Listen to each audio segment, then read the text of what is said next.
અરે ઘણા દિવસો પછી આજ તાજણ કરી નાખી ફૂલ રાઇડિંગ.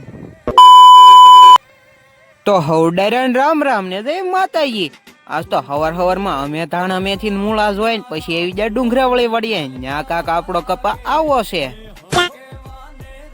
અને પછી આવી જાય અમે ગારિયાદાર અને ન્યા ગેલાભાઈ દલાભાઈ બટુક બાપા ને અમે બધા આવી જતા ગાંઠિયા ને સેવ ખમણી ખાવાની. તમને ખબર છે આજના સ્પોન્સર કોણ છે? મારી બાજુમાં બેઠા બટુક બાપા ઓ ભાઈ. અને પછી લઈ લીધો અમે 10 kilo ary.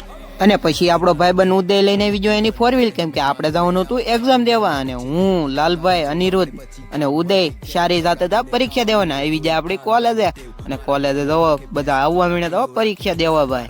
A few moments later. અને 3 કલાકના પેપર દીધા પછી અમે નીકળી ગયા ઘર સાઈડ ને આવી ગયા તાજણ પાસે ભાઈ. અને તાજણ ને ચડાઈ દીધો અમે મવડો ભાઈ. અને પછી તાજણ નો ખેવા મીણે હું તાંગ હો ભાઈ. અને જવો તાજણ ને કન્ને કીધી ભાઈ રેડી હો. અને પછી કાઢી તાજણ ને બારી હો. અને તાજણ જવો લાગે ગાય ભાઈ.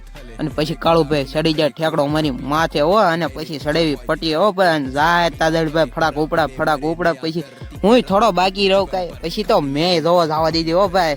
બાકાજી કરતી હો. અને પછી તાજણ ને અમે બાંધી દીધી. અને ત્યાંથી અમે આવી જાય મેરડી માતાને મંદિરે. અને શિરાક જોવો શ્રીફળ ખોલે છે. અને પછી જો માતાજીને શેચું ધરવા મીણ્યા અમે. અને પછી લઈ લીધા માતાજીના આશીર્વાદ અમે. અને દર મંગળવારે અહીંયા બધા બાળકોને બટુક ભોજન કરાવવામાં આવે છે. તો આ બધા ગઢિયા બેઠા હતા બટુક ભોજન કરાવવા માટે. તો બધા કોમેન્ટમાં લખી નાખજો જય મેરડી.